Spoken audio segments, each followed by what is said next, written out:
Tu vois ça partout. Des gens qui savent mieux mais n'agissent pas mieux. Des gens pleins d'idées brillantes, de grands rêves, des plans réfléchis, et pourtant, si peu de passage à l'action. Et tu te demandes, comment est-ce possible? Comment quelqu'un peut-il passer des années à apprendre, à réfléchir, à se préparer et ne jamais avancer? Ne jamais mettre en pratique, ne jamais faire ce qu'il sait déjà qu'il devrait faire. Écoute, j'ai découvert qu'il existe un écart, un petit écart silencieux entre savoir et faire. Et c'est là que la plupart des rêves meurent pas avec un grand fracas, pas à cause d'une erreur dramatique. Non, la plupart des rêves s'éteignent en silence. Ils s'évanouissent entre le « je devrais » et le « j'ai fait ». Ils disparaissent dans le temps, entre l'intention et l'action. Et si tu n'y fais pas attention, cet espace devient ta vie tout entier, une vie pleine de bonnes intentions et d'opportunités manquées. Une vie de « j'aurais pu »,« j'ai presque »,« j'avais prévu de ». Ce n'est pas la vie que tu veux. Ce n'est la vie de personne, et pourtant, c'est la vie de la plupart des gens. Pas parce qu'ils ignorent ce qu'ils doivent faire, mais parce qu'ils ne font pas ce qu'ils savent. Et c'est dur de l'admettre, de se retrouver face à soi-même et réaliser que ce n'était pas le manque d'informations, pas le manque d'opportunités, pas la malchance, c'était l'hésitation, le report, les excuses. Cette décision silencieuse de rester dans le confort immobile plutôt que d'entrer dans l'inconfort de l'action. Je ne dis pas que le savoir ne compte pas, bien sûr que si. Mais le savoir est juste la graine, pas la récolte, pas le fruit, pour obtenir des résultats. Il faut agir, il faut bouger. Il faut faire ce message n'est pas un appel à la motivation. Ce n'est pas pour te donner plus de connaissances. Ce n'est pas pour attendre le moment parfait ou espérer être dans le bon état d'esprit. Il s'agit de combler l'écart, celui entre ce que tu sais et ce que tu fais. Parce que cet écart fait la différence entre qui tu es et qui tu pourrais devenir chaque jour que tu laisses cet écart. La vie que tu désires vraiment s'éloigne. C'est ton chance de le combler délibérément, consciemment, définitivement. D'arrêter de répéter et commencer à construire. D'arrêter de préparer et commencer à pratiquer. D'arrêter d'attendre et commencer à agir. Parce qu'une fois que tu commences à faire même imparfaitement, même de manière irrégulière, tu sors de la théorie et entres dans la transformation. Et c'est là que le vrai progrès commence. Le savoir est partout dans tes poches, sur tes étagères, dans tes conversations. Il n'y a jamais eu de pénurie de livres, de cours, de conseils pourtant. Malgré tout ce savoir, peu de gens changent vraiment. Peu de gens mettent en pratique ce qu'ils savent longtemps, assez pour voir des résultats. Tu peux aller à la librairie maintenant et trouver 100 livres sur l'argent, la santé, les relations, la gestion du temps. Le problème n'est pas le manque d'informations, ça ne l'a jamais été. Le problème, c'est que le savoir est devenu un substitut à l'action. Les gens se sentent bien après avoir lu un chapitre, regardé une vidéo, écouté un discours un instant. Ils ont la récompense émotionnelle qui viendrait normalement de l'action sans avoir fait le moindre. C'est comme lire sur les pompes et se sentir entraîné. Tu ne l'as pas fait, mais ton cerveau pensait que si le savoir sans action est trompeur, il donne l'illusion du progrès. Tu crois grandir, mais tu ne grandis pas. Tu collectionnes des insights, mais les insights ne changent pas ton corps. Ils ne construisent pas d'entreprise. Ils ne font pas économiser de l'argent.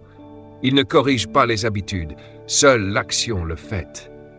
La plupart des gens n'ont pas besoin d'une nouvelle idée révolutionnaire. Ils ont déjà la bonne idée. Ce qu'ils doivent faire, c'est l'appliquer, la répéter, la mettre en pratique suffisamment longtemps pour voir les résultats. Et c'est là qu'ils échouent. Pas dans la compréhension, mais dans l'exécution. Il y a des années, j'ai rencontré un homme qui avait lu plus de 400 livres sur le business. Il pouvait citer les auteurs, détailler les stratégies, décrypter les modèles. Ses carnets étaient pleins de plans, de graphiques, de chronogrammes. Mais quand je lui ai demandé ce qu'il avait construit, il a baissé les yeux. Rien. Il n'avait rien construit. Pourquoi? Parce que le savoir ne construit pas l'action. Oui, tu ne reçois pas de crédit pour ce que tu sais. Le monde te paye pour ce que tu fais, pour ce que tu livres, pour ce que tu réalises. C'est pourquoi quelqu'un avec moins de connaissances mais plus de discipline dépassera toujours celui qui a beaucoup de savoir mais aucune action régulière. Le lieu le plus dangereux, c'est de penser que tu progresses.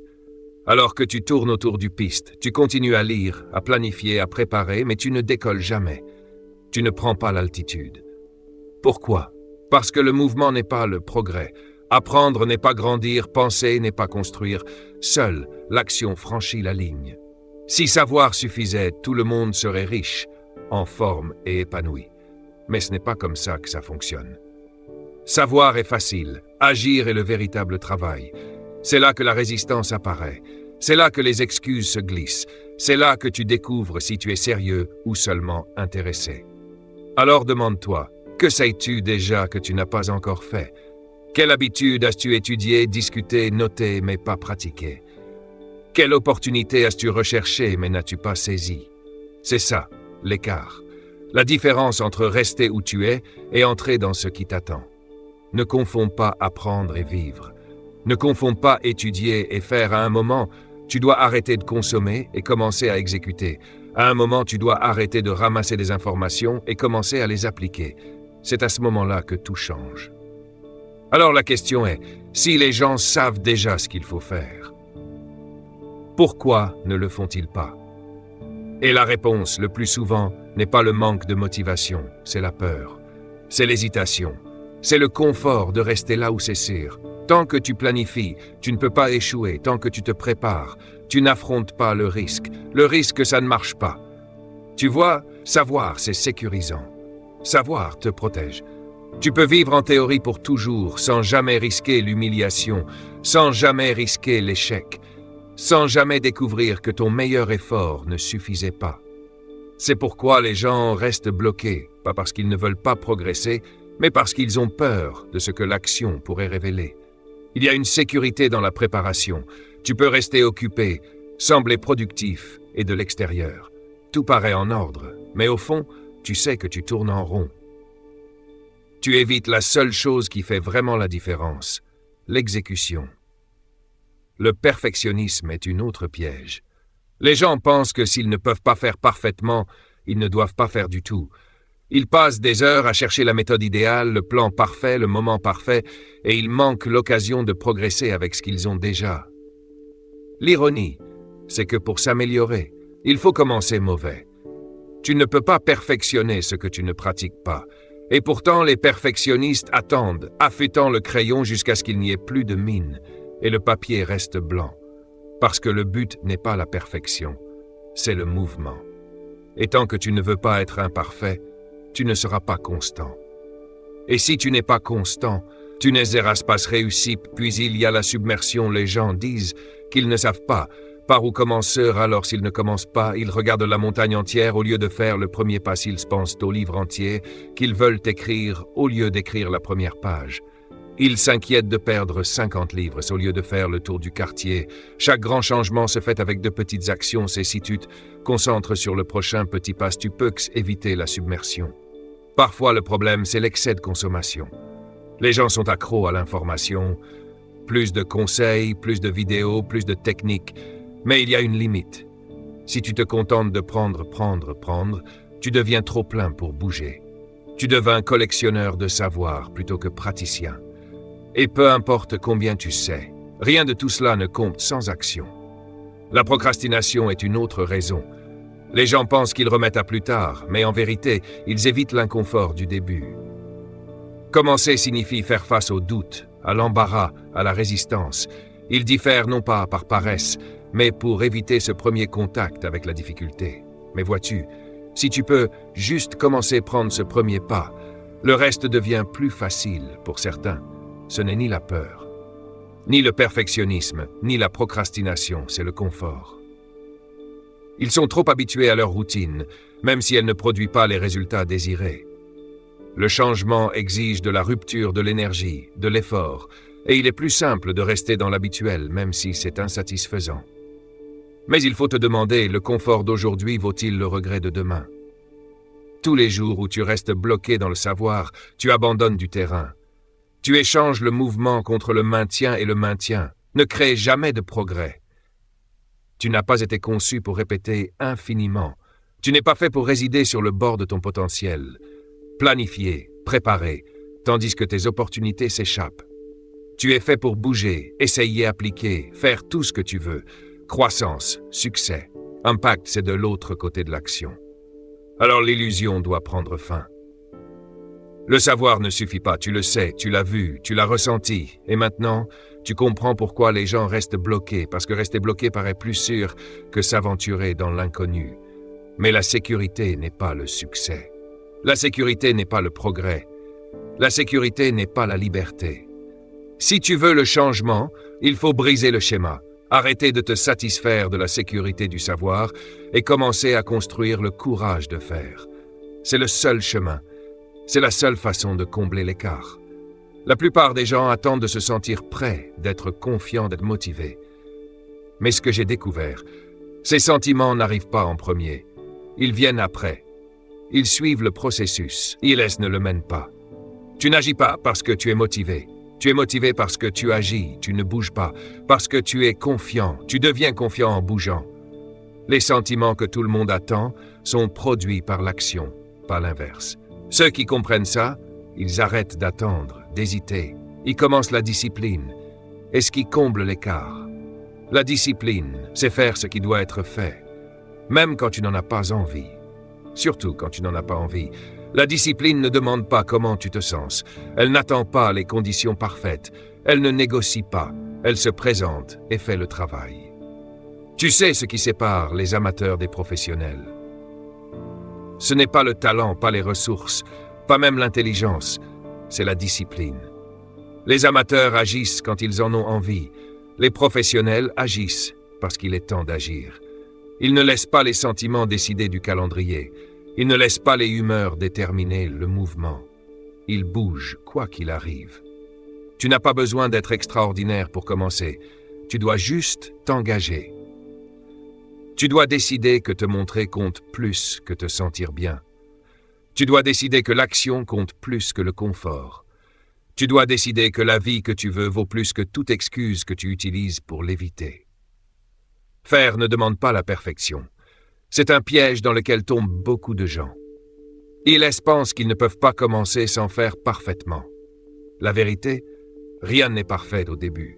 Faire est chaotique, maladroite, inconfortable, mais c'est essentiel. La seule façon de s'améliorer, c'est d'accepter de commencer mauvais. La discipline dit « je le fais quand même ». Je me montre même fatigué, je me montre même incertain, je me montre même nerveux, mais je me montre. Et si tu continues à te montrer, tu construis quelque chose de puissant. Tu construis la résilience, tu construis l'élan, tu construis ton identité. Tu arrêtes de te voir comme celui qui essaie et tu deviens celui qui va jusqu'au bout. Et cette identité compte. Quand faire devient une partie de qui tu es, tu n'as plus besoin de te forcer. Tu fais comme tu te brosses les dents, comme tu te lasses les chaussures, comme tu vas au travail. Ça devient automatique. Et c'est l'objectif. Pas forcer l'action pour toujours, mais la pratiquer assez longtemps pour qu'elle devienne toi. La plupart des gens essayent de ressentir leur chemin vers l'action. La vraie voie, c'est d'agir pour ressentir. Montrer, et la confiance viendra après. Faire fatiguer, et l'énergie viendra après. Faire peur, et le courage viendra après. Les émotions que tu cherches sont de l'autre côté du mouvement. Commence petit. Une action, une tâche, une habitude. Ne réponds pas à « je me sens prêt ». Commence, simplifie tes actions, respecte tes promesses. Chaque fois que tu tiens ta promesse, tu te prouves que tu es sérieux, que tu construis, que tu deviens celui qui fait. Et c'est ce qui change tout. Pas le talent, pas le savoir, pas le plan parfait. Ce qui change tout, c'est l'action consistante. La discipline répétée, silencieuse, sans glamour. Pas une fois de temps en temps, quotidiennement. C'est comme ça que l'écart entre savoir et faire se comble. C'est comme ça que les rêves arrêtent de mourir et commencent à devenir réels. Les gens attendent toujours le bon moment, le nouvel an, le lundi, la pressure qui diminue, la motivation qui frappe. Et pendant ce temps, le temps passe, les opportunités s'échappent, les rêves prennent la poussière. La vie continue. Pense-y, quand sera-t-il jamais le bon moment? Quand les conditions sont-elles parfaites? Elles ne le sont jamais. Le bon moment n'est pas une date, c'est une décision. C'est la décision qui change tout. Pas parce que tout s'aligne parfaitement, mais parce que quelqu'un a dit « prêt ou pas, je y vais ». Ce moment, cette décision fait toute la différence. La peur déguisée en planification, les gens l'appellent sagesse, timing. Mais en vérité, c'est l'hésitation. C'est celle qui veut le progrès sans inconfort, sans effort, sans risque. Tu sais comme moi que ça ne marche pas. Si tu n'es pas prêt à commencer quand c'est chaotique, incertain, inconvénient, tu ne commenceras jamais. L'action ne commence pas quand tu te sens prêt. Elle commence quand tu t'engages. Engagé au résultat, engagé au processus, engagé à agir maintenant, pas plus tard. Parce que plus tard se transforme en jamais. Tu n'as pas besoin de conditions parfaites. Tu as besoin d'une décision, d'un pas, de décider que tu commences aujourd'hui. Tu ne sauras pas tout. Tu ne te sentiras pas prêt. Mais tu ne vas pas rester à la même place une année de plus en espérant le parfait. C'est comme ça que l'on traverse l'écart. C'est comme ça que le progrès commence. Tu ne te sentiras jamais à 100% prêt. C'est pas le fonctionnement de l'esprit. Il cherche toujours la sécurité. Il trouvera toujours une raison d'attendre. Il pointera toujours un détail qui n'est pas en place. Mais ton futur n'attend pas ton confort. Il attend ton courage. Il attend que tu fasses le pas, prêt ou pas. J'ai vu des gens attendre toute leur vie le bon moment. J'en ai vu d'autres commencer avant d'être prêts et tout changer. Pas parce qu'ils avaient tout compris, mais parce qu'ils l'ont compris en faisant. Tu n'as pas besoin d'être parfait. Tu dois juste être en mouvement. Ne pas attendre que la peur disparaisse. Elle ne le fera pas. Fais-le peur. Ne pas attendre le plan parfait. Il ne le sera pas. Fais-le incertain. Ne pas attendre les conditions idéales. Elles sont rares. Fais-le quand même. Parce que l'action, c'est ce qui crée la clarté. L'expérience se crée en agissant. Les résultats se créent en agissant. Tout ce que tu attends, tout ce que tu rêves, ça n'apparaît qu'après que tu aies commencé, jamais avant. Chaque jour où tu attends, tu renforces l'hésitation. Tu apprennes à ton esprit que le report est acceptable, que le confort prime sur la croissance. Mais chaque fois que tu agis, surtout quand c'est inconvenant, tu crées un nouveau schéma. Un schéma de mouvement, un schéma de progrès, un schéma de succès. Alors oublie d'attendre les conditions idéales. Commence même si tout est imparfait. Commence quand c'est chaotique, quand tu n'es pas sûr, quand c'est inconfortable. Parce que c'est la seule façon de construire quelque chose. La vérité? La plupart des choses que tu admires, entreprises, carrière, relations solides, ont été commencées par des personnes qui ont débuté sous des conditions bien moins parfaites. Le fossé entre savoir et faire ne se comble pas avec le temps. Il se comble avec l'action. Il se comble avec le courage de commencer avant que tout ne soit prêt. Une fois que tu le fais, le momentum démarre, la clarté apparaît, les résultats suivent. Pas parce que c'était le bon moment, mais parce que tu as décidé de ne plus attendre. Tout veulent le raccourci, le hack, le secret, la méthode magique qui accélère tout. La vérité? Le vrai raccourci, le seul raccourci, c'est le quotidien. Pas un truc caché, pas une astuce, pas compliqué. La consistance. Des petites actions simples répétées chaque jour. Tu peux sauter des étapes, reporter, poser, recommencer.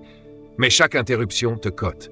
Chaque reprise réinitialise le momentum, chaque pause affaiblit l'habitude, chaque report éloigne le résultat. Et celui qui continue tranquillement, régulièrement, il prend de l'avance. Pas parce qu'il est plus rapide, pas parce qu'il est plus intelligent, mais parce qu'il n'a jamais arrêté. Le succès ne récompense pas les plus intenses, il récompense les plus consistants.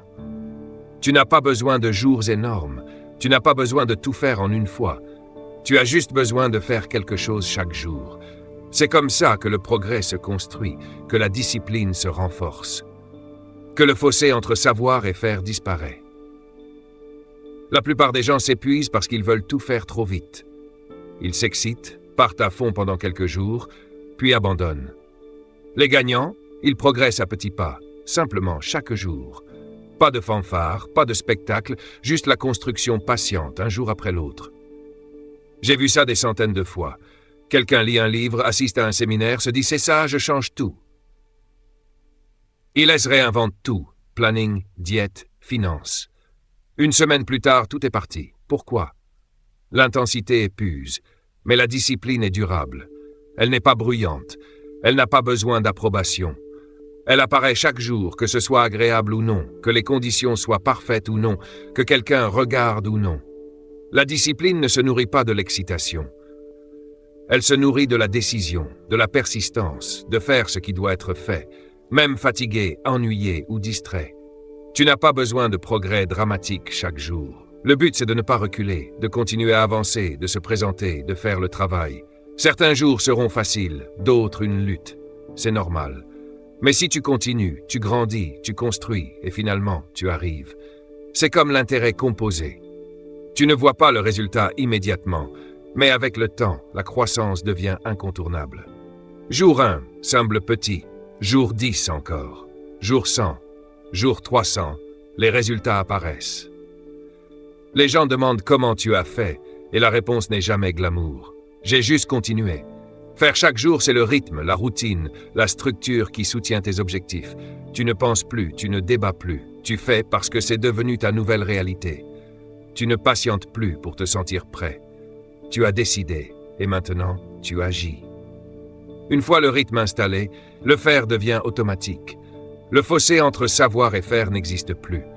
Tu ne restes plus bloqué, tu ne tournes pas en rond, tu vises, tu construis, tu deviens. Faire chaque jour n'est pas éclatant, mais à long terme, c'est inarrêtable. C'est ce qui te fait franchir la ligne, alors que d'autres sont encore à se préparer. C'est ce qui change ta vie, non pas en un jour, mais un jour consistant à la fois. Voulais-tu le raccourci? Le voici. Présente-toi, fais le travail, refais-le demain. C'est comme ça qu'on gagne, c'est comme ça qu'on construit la vie que l'on veut vraiment. Pas en savoir plus, pas en attendant plus longtemps, mais en faisant chaque jour, quoi qu'il arrive, tu sais ce que tu dois faire. Tu le sais depuis longtemps. Le problème, le report, l'hésitation, le faux confort de savoir sans faire. C'est là que les rêves s'écroulent. Pas par manque de désir, pas par manque de connaissances, mais par manque d'action. Tu peux te leurrer en pensant que tu progresses en planifiant, en lisant, en réfléchissant. Mais à un moment, il faut se regarder dans le miroir et se demander « est-ce que je le fais vraiment ?» Le fossé entre savoir et faire, c'est là que tout arrive ou ne se produit pas. C'est le tournant, le point où les vies changent ou restent les mêmes. Et tu as toujours le choix. Alors, décide maintenant. Comble le fossé. Arrête d'attendre, d'espérer, de préparer pour toujours. Commence à faire, à avancer, à construire, à pratiquer. Commence sans plan parfait, sans conditions parfaites, sans attendre de te sentir prêt. La différence entre savoir et faire est tout. C'est la différence entre presque et vraiment, entre potentiel et progrès, entre la vie dont tu parles et celle que tu vises. Fais le premier pas aujourd'hui, pas demain, pas plus tard. Même petit, même incertain, même inconfortable. Fais-le, parce qu'une fois que tu commences, tout change.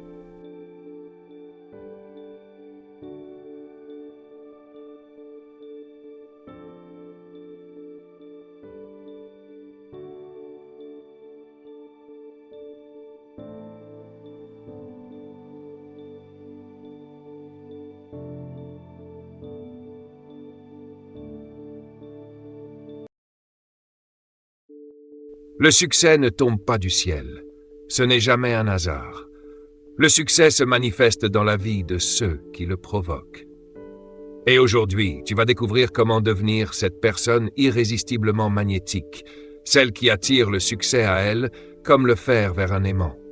Tu te dis peut-être, mais je ne suis pas encore quelqu'un de réussi. Alors, comment pourrais-je attirer le succès? Laisse-moi t'affirmer une vérité puissante. Le succès ne dépend pas de ce que tu possèdes. Il est enraciné dans qui tu deviens. C'est une transformation intérieure, un cheminement vers la meilleure version de toi-même. Le succès laisse toujours des traces. Si tu observes attentivement les personnes qui réussissent, tu verras qu'elles partagent certaines habitudes, des façons de penser puissantes et des attitudes